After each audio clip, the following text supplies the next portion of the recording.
शिक्षा का अभाव कह दूंगा तो लोग कहेंगे जल्दी जल्दी स्कूल खुलवाओ। ये शिक्षा तो घोर नरक है जो भी दे रहे हैं मैकाले की शिक्षा व्यवस्था। सबके जड़ में तो यही है। इस शिक्षा पद्धति को हटाकर सनातन शिक्षा पद्धति, मैं सनातन भी न कहूं, मानवीय शिक्षा पद्धति, जहां प्रेम के फूल खिलें, जहां संदेहों से हम निराकरण की ओर बैठें। हमारे गुरुजी सदा कहते कि जो शंका में है वही लंका में है, जो विश्वास में है वही वृंदावन में है और अयोध्या में है। तो हम संदेहों के घेरे से बाहर तब निकलेंगे जब हमारे प्रश्नों का उत्तर हमें मिलेगा। हमारे माँ बाप हमारे प्रश्नों का उत्तर नहीं दे पाते, हमारे अग्रज हमारे प्रश्नों का उत्तर नहीं दे पाते, जबरदस्ती करते हैं, मत जाना स्कूल, मत जाना, लड़की को मत देखना, कन्या को मत देखना, उसके पीछे मत जाना। अरे कह देने से सब मान लेते तो रोज इतने लोग भागते और रोज हत्याएं होती और रोज जाकर के कोर्ट में शादियां होती और रोज फिर शादी के बाद तलाक होते और प्रेम विवाह के बाद फिर मर्डर्स होते। आपके कहने से कुछ नहीं होता, कह देने से कुछ नहीं होता। वो उचित बोध उसके भीतर दिया क्या आपने बचपन से? क्या वो ज्ञान आपने उसको दिया? जब वो ज्ञान से संबुद्ध होगा तो रटने की ज़रूरत नहीं पड़ेगी। वो स्वयं सारी चीज़ों को बहुत ब्रॉड एक्सपेक्ट में देखेगा, बहुत विशालता के साथ देखेगा। और जब विशालता के साथ देखेगा तो ये जो छोटी छोटी चीज़ें हो रही हैं, ये जो जघन्य हत्याएं हो रही हैं, बलात्कार हो रहे हैं, रूह कांप जाता है बलात्कारों को देख करके। लेकिन ये हमारी शिक्षा व्यवस्था का परिणाम है। कभी कहते हैं कपड़े कम पहनो, कभी कहते हैं कपड़े ज़्यादा पहनो। भाई क्यों इनको कहते हो बच्चों को? जब आपने अंग्रेज की शिक्षा व्यवस्था लागू कर दी है तो अब इनके ऊपर परिधानों का जोर क्यों दे रहे हो? आपने तो शिक्षा व्यवस्था ऐसी बनाई है, पहले क्लास से ऐसा वो पढ़ा रहे हो आप उनको सब कुछ। जब सनातन शिक्षा पद्धति दे दोगे तो कभी कपड़ों के लिए बोलने की जरूरत नहीं पड़ेगी, कभी किसी चीज के लिए कहने की जरूरत नहीं पड़ेगी। मर्यादा उनकी उत्तम होगी, वो अपने अनुसार चुनाव करेंगे। मुझे लगता है और फ्री करना चाहिए।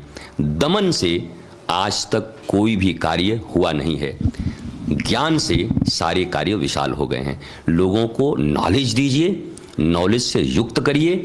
दमन, शासन, नीति और केवल अपराध का हम सजा देते जाएं, उससे कुछ नहीं होना। आप जेलों में चले जाओ, जेल में एक चोर जाता है, बाहर गुंडा होकर निकलता है, और वहाँ एक से एक लोग होते हैं, उनसे मिल करके मर्डर करने सीख के निकल जाता है। तो वो सजाघर तो इसलिए बना था कि जहाँ आप रियलाइज कर सकें, अच्छे बन सकें।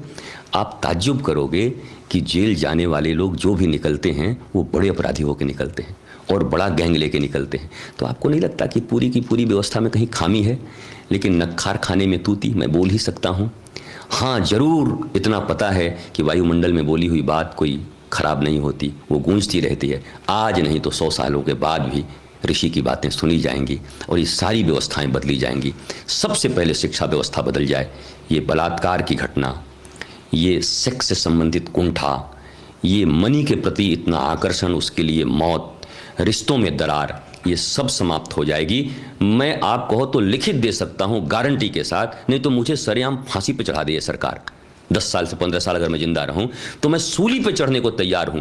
अगर सनातनी शिक्षा व्यवस्था लागू करके, मानवीय शिक्षा व्यवस्था लागू करके, मैकाले की व्यवस्था हटाकर हमारी पुरानी परंपरा के अनुसार सब कुछ हो जाए, इन सारी घटनाओं में करोड़ गुना की कमी आ जाएगी। नहीं होंगे मैं ऐसा नहीं कह सकता, बिल्कुल नहीं होंगे ऐसा नहीं कह सकता, क्योंकि सतयुग में भी हुआ है, द्वापर में भी हुआ है, त्रेता में भी हुआ है। होंगे पर 1% होगा, जो आज परसेंटेज पता नहीं 50 है, 60 है, 70 है। कुंठा से तो 90% ग्रसित है।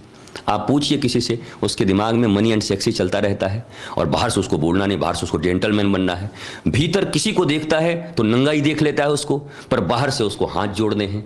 यहाँ सब एयर होस्टेस जैसी बात हो गई है। मुस्कुराना है पर ऊपर से, भीतर दिल से नहीं मुस्कुराते।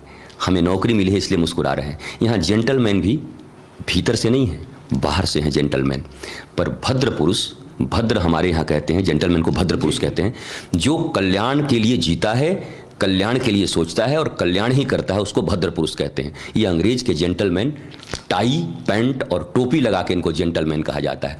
यहाँ वस्त्रों से जेंटलमैन बनते हैं और सनातन संस्कृति में विचारों से जेंटलमैन बनते हैं, भद्र पुरुष बनते हैं। इतना बड़ा अंतर है। इस अंतर को पाटिए, तभी ये सब चीज़ें कम हो सकती हैं। जी।